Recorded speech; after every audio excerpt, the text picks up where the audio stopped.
સુરતમાં પતિ પત્ની અને વહુનો એક અજીબ ગરીબ કિસ્સો પોલીસ મથકે પહોંચ્યો હતો। પત્નીને છોડી પ્રેમિકા સાથે રંગરેલિયા મનાવતા આરટીઓ ઇન્સ્પેક્ટરને ફોરેસ્ટ અધિકારી પત્નીએ રંગે હાથ પકડ્યા હતા। આ સમગ્ર મામલે આરટીઓ ઇન્સ્પેક્ટરની પત્નીની ફરિયાદ લઈ વધુ તપાસ શરૂ કરી છે।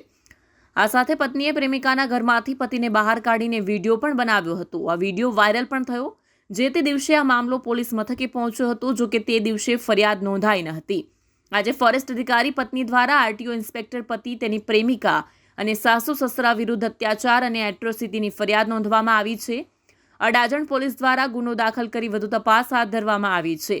મળતી માહિતી પ્રમાણે પાલ આરટીઓ ઇન્સ્પેક્ટર અને તેની પત્ની વચ્ચે તકરાર ચાલી રહી છે। આરટીઓ ઇન્સ્પેક્ટર પ્રેમિકા સાથે રહેતો હોવાનું પત્નીનો આરોપ છે।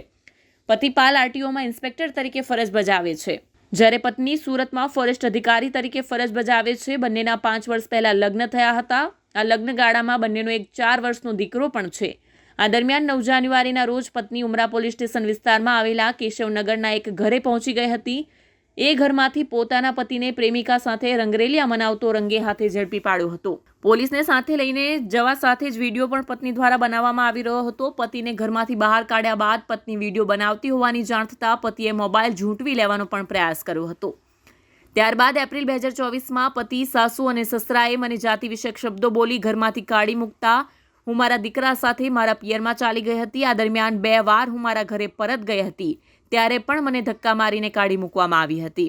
જેથી ફોરેસ્ટ અધિકારી પત્નીએ આરટીઓ ઇન્સ્પેક્ટર પતિ નિકુંજ ગોસ્વામી, તેની પ્રેમિકા દીપિકા અને સાસુ સસરા વિરુદ્ધ સ્ત્રી અત્યાચાર અને એટ્રોસિટીની ફરિયાદ નોંધાવી છે।